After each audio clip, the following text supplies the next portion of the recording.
Good day everyone. We are here to present about chapter 3, which is entitled Managing and Caring for the Self. Our main goal here is to learn how to be a better student.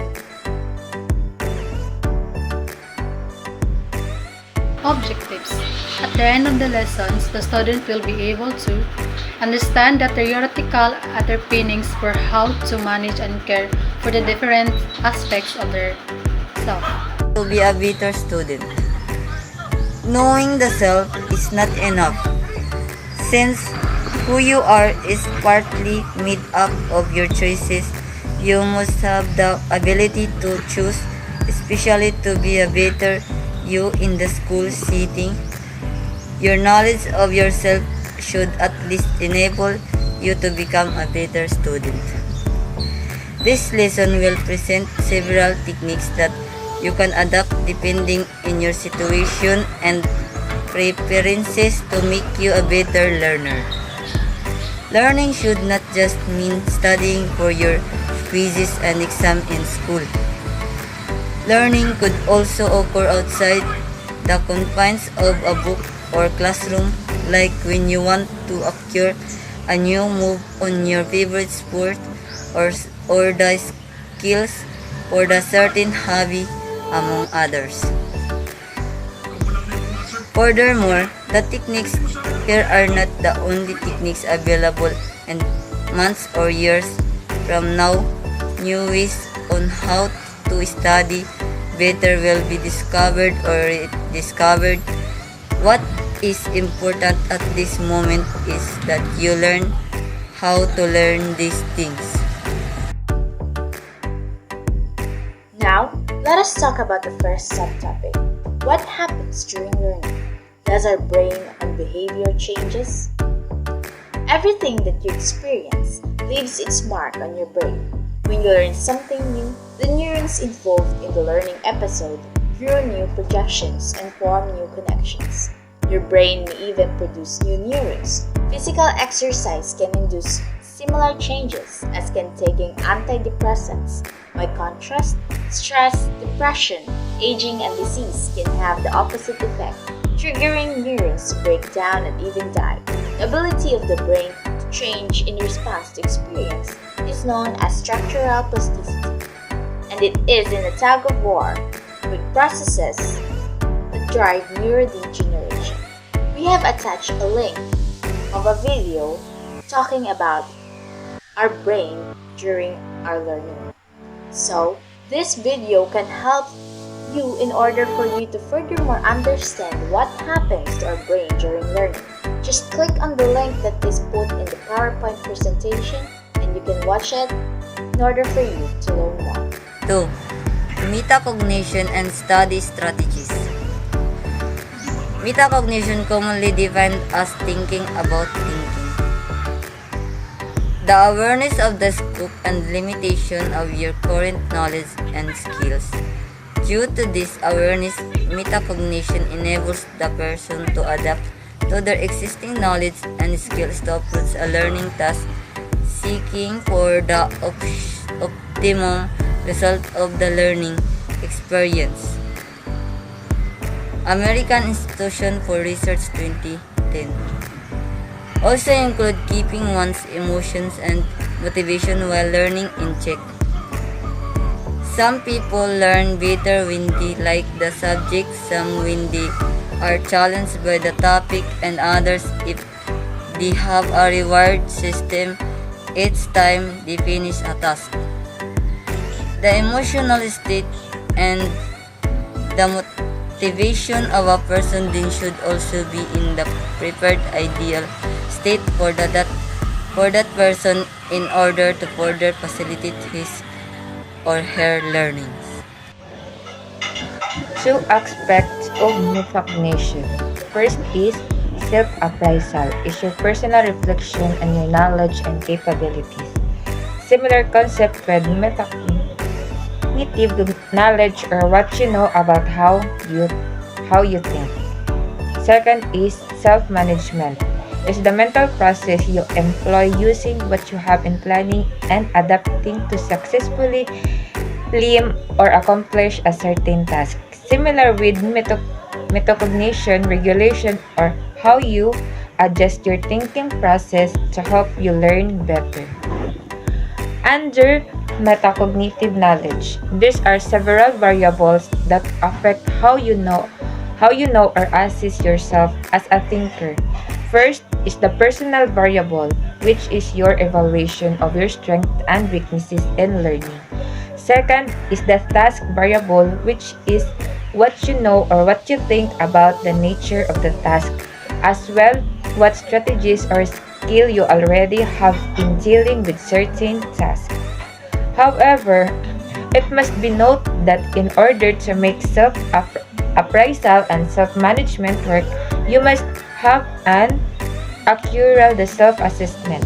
You must be honest about what you know and capable of in order to find ways to utilize your strengths and improve on your weaknesses. Other skills that can help you in exercising the metacognitions. So, for that, what is metacognition? So, metacognition is a term used to describe the awareness of understanding of one's own thought processes. And also, metacognition has these strategies that can help students to become better thinkers and decision makers. So these are the example classmates. First is self-reflection, second, goal setting, and third, collaboration. So on that classmates, we all know already of what is the meaning of self-reflections, goal setting, and collaboration. So let's proceed on the skills. So first is knowing your limits. So in knowing your limits, it is important aspects of self-care. So it involves understanding your own boundaries and recognition what you can and cannot handle. For example of this classmate is self-monitoring. It helps you identify when you are reaching a limits and dapat kabulo ka kung kanusa ka mo take a break sa imong kaugalingon. And next is modifying your approach. Modifying your approach is a metacognition strategy that involves noticing whether you are comprehend something or you just read and then modify your approach if you do not understand or comprehend it. So, sa modifying your approach is there are the example classmates. So, first is reread the material. If you did not comprehend something, you just read and try rereading it to see if you can gain a better understanding. So second is take note. In take note classmates, it can help you organize your thought and identify a key concept. And third is ask questions. If you are having trouble understanding something, ask a question to clarify your understanding. So, mga classmate ko nang sa atong teachers, we are really allowed to ask any questions para sa makasabot pud ta kung unsa na siya nga sa jud na siya about.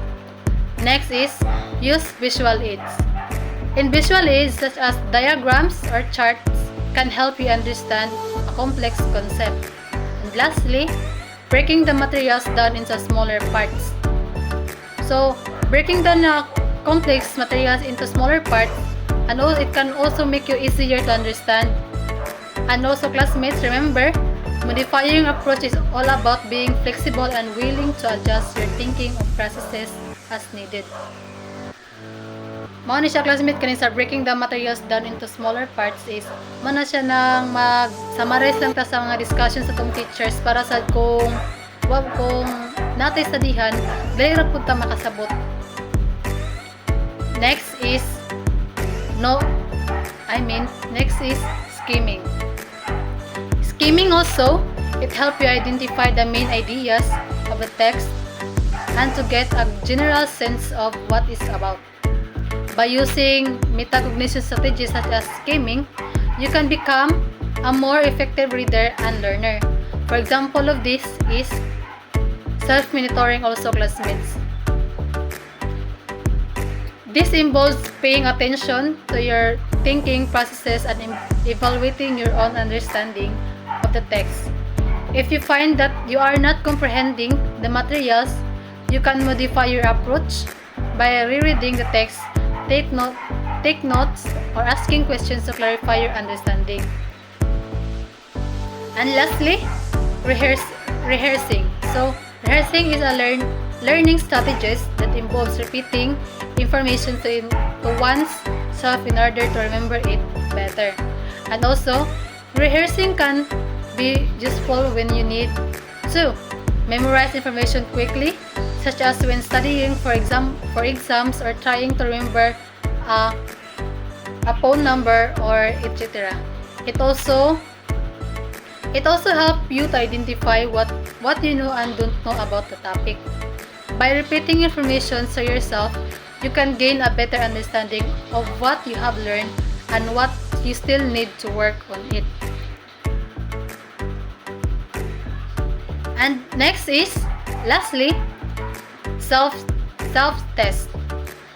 Also, here it is a self-report instrument that assists the self-perceptions of individuals in their ability to reflect their own others' mental states and coping with distress and interpersonal problems. For example of these are self-questioning. This self-questioning, it involves pausing throughout a task, consciously check your own actions, and also good students question their actions both while they are completing the task and after finishing it. So in self-question, you are also you will also ask yourself kung nakaya ba nimo or nabuhat ba gyud nimo na mga skills. Next is meditation. This involves clearing your mind. Meditation for children is becoming increasingly popular in schools because educators can see the value of this task for helping students achieve their greater self-awareness in their classroom. Next is reflection. Lastly, reflection. This involves pausing to think about the task. Reflection is metacognition only if you consciously reflect on what your thought process were and how to improve upon the next time. Awareness of strengths and weaknesses. Central to metacognition is a person's capacity to see their own strengths and weaknesses. Only through looking at yourself and making a genuine assessment of your weaknesses can you achieve in the self-improvement. Welcoming errors does not mean seeking them or consciously making them as much as possible. It means that when you commit a mistake, you do not dismiss it as insignificant or you do not try to avoid responsibility or the results.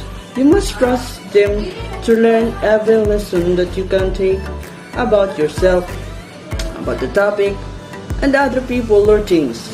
By having a more positive attitude toward mistakes, you will also have the courage to venture into new and unknown learning experiences that may one day interest you. Using these strategies, you can at least identify 4 types of metacognitive learners.